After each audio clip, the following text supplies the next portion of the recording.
Muito bem, pessoal. Neste bloco nós vamos ver, nós teremos a noção do que é um texto literário, do que é um texto não literário. E por que isso? Porque você sabe que as bancas cobram tanto os literários quanto os não literários.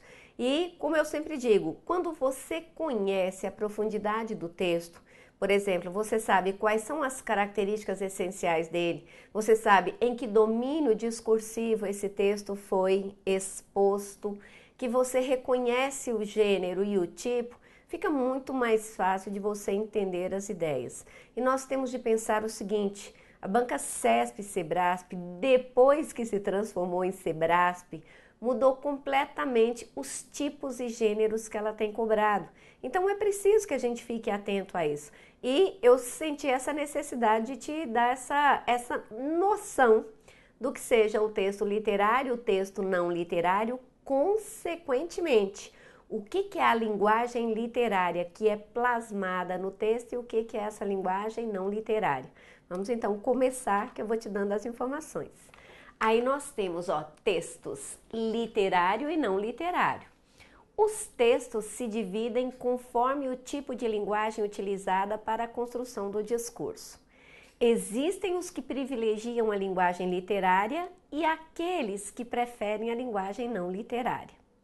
Apesar de apresentarem pontos convergentes em sua elaboração, existem alguns aspectos cruciais que os diferenciam, e saber reconhecer tais aspectos é fundamental para a compreensão dos diversos gêneros de textos que aparecem hoje nas provas.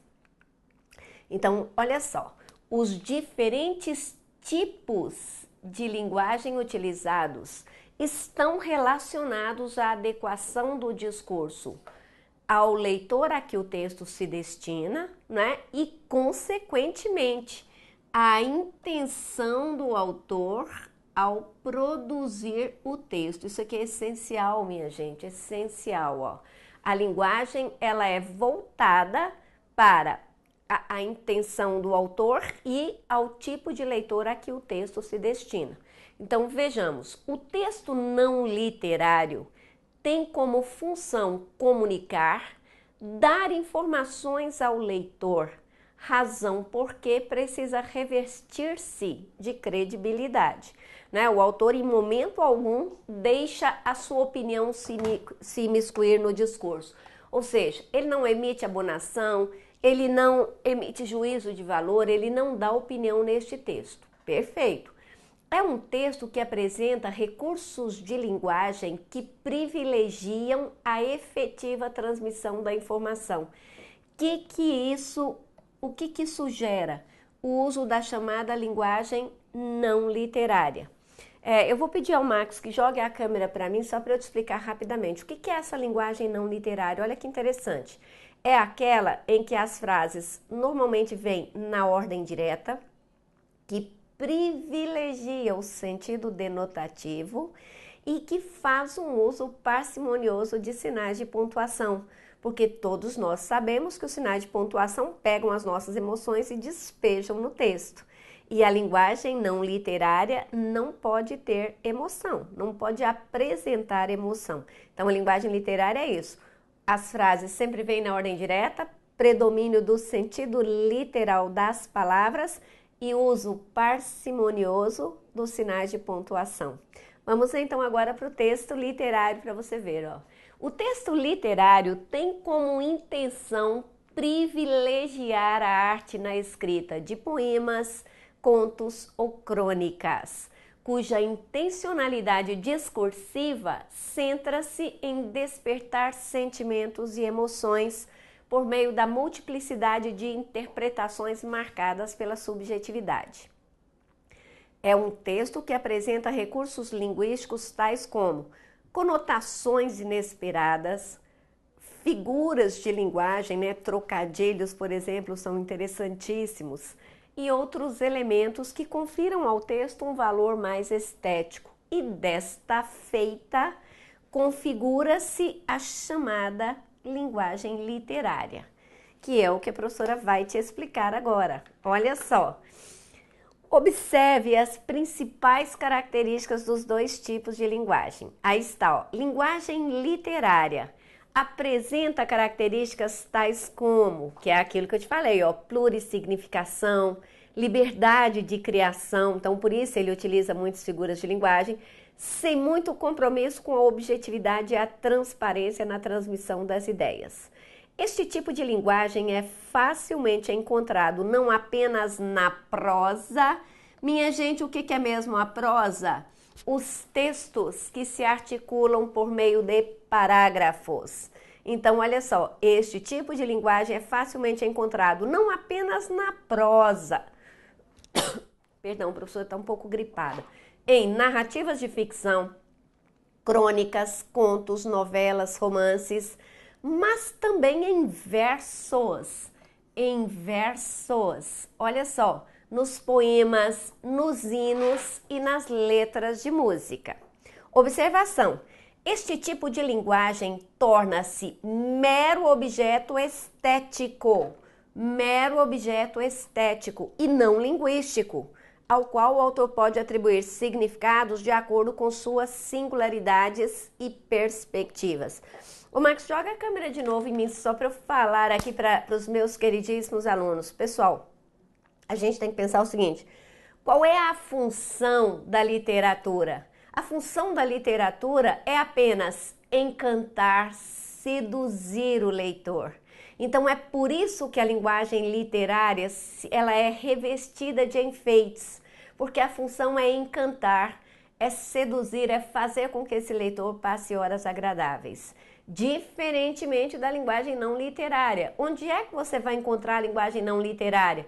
Nos textos sérios que visem a dar informações sérias ao leitor. Então é essa a diferença. A linguagem não literária precisa ter sentido literal, precisa ser clara, porque aqui se quer dar informações, e a linguagem literária é repleta de enfeites, porque ela só quer seduzir. Muito bem, vamos então ver que linguagem não literária é esta. Olha só. Tem características bem delimitadas, como a objetividade, a transparência e o compromisso com a informação exata, que servem para, olha só que interessante, que servem para afastar possíveis equívocos na interpretação do texto. E para isso, é imprescindível a adoção das convenções prescritas na gramática normativa. Este tipo de linguagem destaca-se em artigos jornalísticos, notícias, textos didáticos, verbetes de dicionários, textos científicos, entre outros gêneros textuais que privilegiem o uso de uma linguagem mais objetiva, concisa e clara. Agora a professora começa a te explicar aqui a forma e o conteúdo dos textos. Olha só, isso é importante para nós, porque depois eu vou te dar umas explicações sobre o que os examinadores vêm cobrando nos últimos tempos. Olha só, minha gente, qualquer banca que aplique prova de língua portuguesa em concursos, o que ela cobra de nós em relação à língua portuguesa? Ela vai cobrar os dois aspectos essenciais da língua. E o que são os aspectos? O aspecto formal e o aspecto conteudístico. Certo? Então, é exatamente isso que eu vou te explicar agora, para a gente começar a entender o que vem sendo cobrado nas provas atuais. Então, vamos para o nosso material. Aí está, ó. Forma e conteúdo. A forma, tá aí, ó, representa o aspecto físico, que é como o texto diz. Então, ela representa a composição desse texto, que se traduz pela maneira de estruturar, pelo uso dos aspectos lexicais e sintáticos e também pelo uso de tempos verbais. Agora, olha que interessante o conteúdo. Representa o aspecto ideológico ou o que o texto diz. Então, a forma tem a ver com como o texto diz. O conteúdo tem a ver com o que o texto diz. A forma é o aspecto físico, aquilo que eu vejo. Conteúdo é o aspecto ideológico, aquilo que eu entendo do texto. Ó, E o que é isso? As ideias, os significados, né, das palavras, das expressões e principalmente, olha o que é mais importante para nós aqui, verificar a intenção do autor ao produzir este texto. Coloquei aqui para você, ó, importante. Embora haja predominância do conteúdo sobre a forma, este não poderá ser devidamente compreendido e examinado se a forma que o reveste não for deficiente. Eu vou pedir aqui a câmera só para eu te falar uma coisa bem interessante. Às vezes nas minhas aulas presenciais eu brinco com os alunos, eu falo, vocês têm que memorizar, o conteúdo predomina sobre a forma, o conteúdo predomina sobre a forma. Aliás, quiséramos nós que no mundo contemporâneo o conteúdo sempre predominasse sobre a forma e não é assim. Normalmente os examinadores de bancas de concurso tiram partido disso. Eu costumo dizer que o examinador do CESP-Sebrasp é mais ardiloso nesse sentido e ele costuma se aproveitar do fato de que nós, homens contemporâneos, somos seres essencialmente visuais. Como é que nós normalmente julgamos as coisas? Pela aparência primeiro e depois é que olhamos a essência. Na prova do concurso você não pode fazer assim. O que você precisa olhar? O conteúdo. Olha a forma, mas o conteúdo também é muito importante. Aliás, para você definir qual é o tipo de texto que predomina, você tem que observar, você precisa ler o texto todo e terminada a leitura, perguntar a si mesmo, mas qual foi a intenção maior deste autor ao produzir este texto? Porque é exatamente a intenção dele que vai decidir, que vai deixar clara para você, aliás, que vai deixar claro para você o tipo predominante nesse texto, ok? Vamos continuar aqui o nosso estudo. Aí a professora colocou então, ó, quais são as formas de estruturar os textos nos dias de hoje? Tá aqui, a prosa caracteriza os textos que reproduzem a maneira natural de falar, sem métrica nem rima.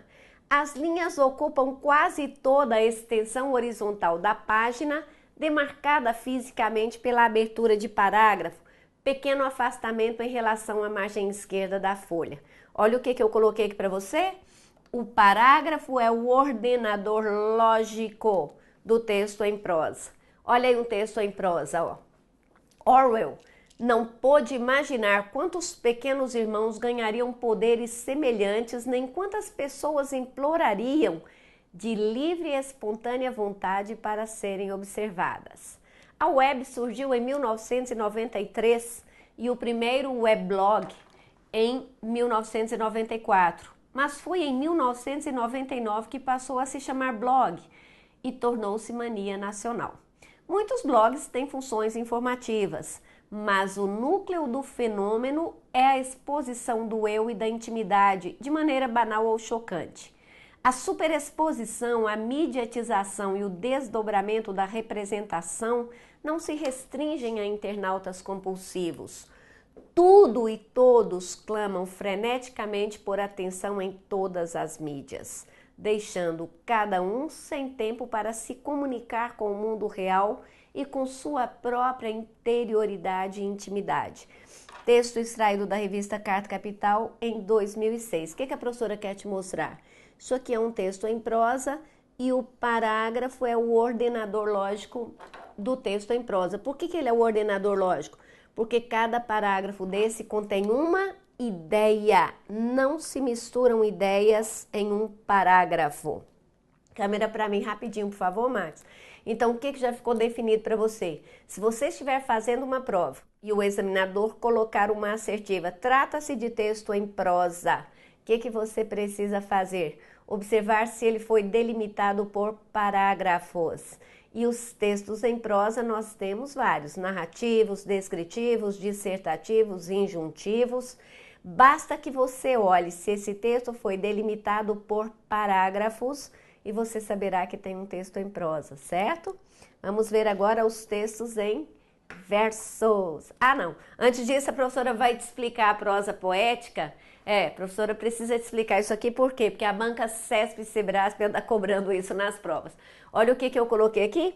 Prosa poética ou poesia em prosa? Eu quero te chamar a atenção para o fato de que essa história de poesia em prosa, poema em prosa, ela é cunhada por pouquíssimos autores, viu, minha gente? Pouquíssimos autores.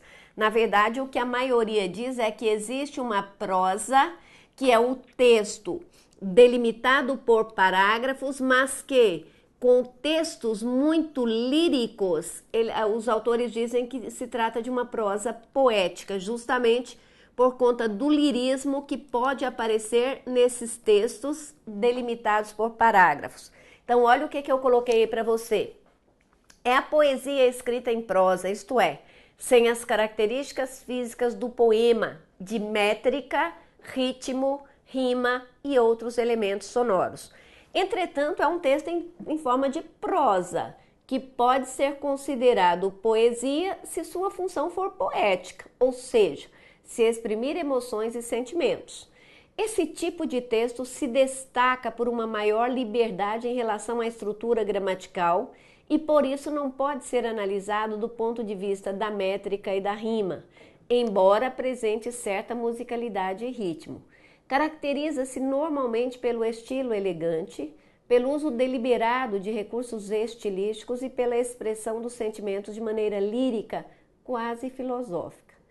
A prosa poética, olha isso aqui que interessante, minha gente. A prosa poética pode estar vinculada a um conto, uma crônica, enfim, a um micro-relato. O que eu quero que você veja aqui?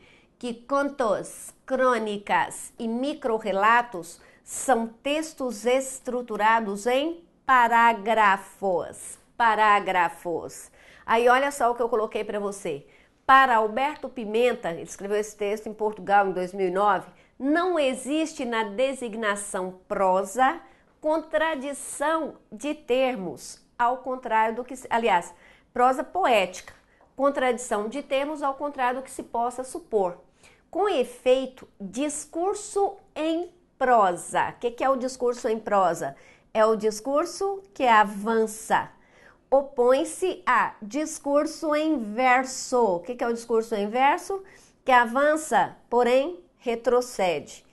Aí olha só, então ele diz, não existe na designação prosa contradição de termos, ao contrário do que se possa supor. Perfeito. Quando a gente ouve as expressões prosa e verso, o que nós temos aqui? Que a prosa e o verso são dois princípios de segmentação do discurso. Câmera para mim, por favor. A prosa e verso são dois princípios de segmentação do discurso. O que nós definimos como prosa?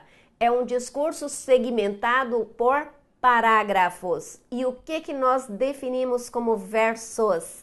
São as linhas de um poema, por exemplo, que são normalmente colocadas no meio da folha, que podem ter rima, podem ter métrica, não necessariamente terão, no caso dos poemas contemporâneos, mas necessariamente terão musicalidade e ritmo. Então, olha só que interessante.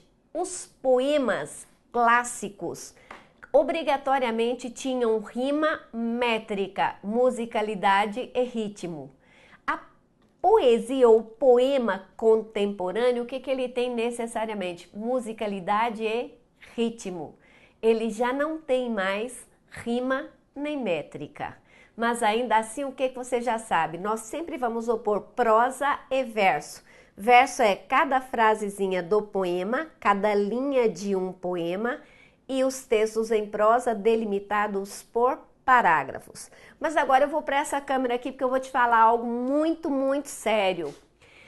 Na prova do STM agora em 2018 do Supremo Tribunal Militar, do Superior Tribunal Militar, a banca CESP-Sebrasp deu uma crônica reflexiva estruturada em parágrafos e como ela tem esse teor reflexivo, quase filosófico, num dos itens da prova o examinador colocou, no primeiro item da prova o examinador colocou, trata-se de um poema em prosa por causa do uso de linguagem figurada e por causa de um certo aspecto lírico. A banca deu este item como certo. Num primeiro momento ela tinha dado como errado, depois ela alterou o gabarito para certo. E isso não confere, turma, porque o que eu estou explicando a vocês? Que a maioria dos autores, dos teóricos, diz que a prosa é texto estruturado em parágrafos e os poemas é que são estruturados em versos. Então, o que eu acredito que tenha acontecido ali? As pessoas acabaram confundindo a prosa poética com poema em prosa, né? Poema em prosa. Não, aquilo ali era uma prosa poética, era uma crônica reflexiva, carregada de lirismo, mas estruturada em parágrafos. Professora, se cair um negócio desse para mim numa prova, como é que eu faço? Você vai continuar seguindo o que diz a teoria literária, porque neste caso a banca errou e errou feio neste gabarito, obviamente nos próximos ela não vai errar. Então tome cuidado, porque é preciso que você olhe o que a teoria literária diz. Prosa, textos escritos em linhas corridas, delimitados por parágrafos. Poemas, textos escritos em versos, que são cada linha deste poema, que são frases curtas, que podem ter rima e podem ter métrica, não necessariamente terão, mas obrigatoriamente terão musicalidade e ritmo. Vamos então dar prosseguimento à nossa matéria. Aí olha então o que é o poema, ó. Texto que se caracteriza pela escrita em versos e que faz um uso muito particular da linguagem. Em geral, reflete o momento, o impacto dos fatos sobre o homem e a criação de imagens que traduzem esse impacto. O verso é o ordenador rítmico e melódico do poema. Olha este poema aí da Cecília Meirelles, que eu particularmente adoro, acho muito lindo, muito lírico. Eu canto porque o instante existe e a minha vida está completa. Não sou alegre nem sou triste, sou poeta. Irmão das coisas fugidias, não sinto gozo nem tormento. Atravesso noites e dias no vento. Se desmorono ou se edifico, se permaneço ou me desfaço, não sei. Olha que texto lírico. E o que você percebe aqui, ó? Cada frasezinha dessa é um verso. Então, poemas são estruturados em versos. É necessário que você fique atento a isso. O que nós temos aqui? Agora os textos verbo-visuais. O que são os textos verbo-visuais? São os textos que se caracterizam pela associação da linguagem escrita, que são os códigos verbais. Olha que interessante. Normalmente com enunciados curtos. Há códigos não verbais, que podem ser desenhos, fotografias, né, imagens, com a finalidade de chamar a atenção do leitor para determinados assuntos. Então, observe aí a tirinha da Mafalda, de quem eu gosto bastante. A Mafalda, sempre curiosa. É incrível a importância do dedo indicador. Um patrão faz assim com o indicador e 3.000 operários vão para a rua. Aí ela aponta o dedinho. Aí olha ela conjecturando. Você observa que o balãozinho do quarto quadrinho, já ela pensando, ó. Nos dois primeiros quadrinhos ela está falando. É incrível a importância do dedo indicador. Um patrão faz assim com o indicador e 3.000 operários vão para a rua. Aí ela estica o dedo indicador. Aí olha ela pensando, esse deve ser o tal indicador de desemprego de que tanto se fala.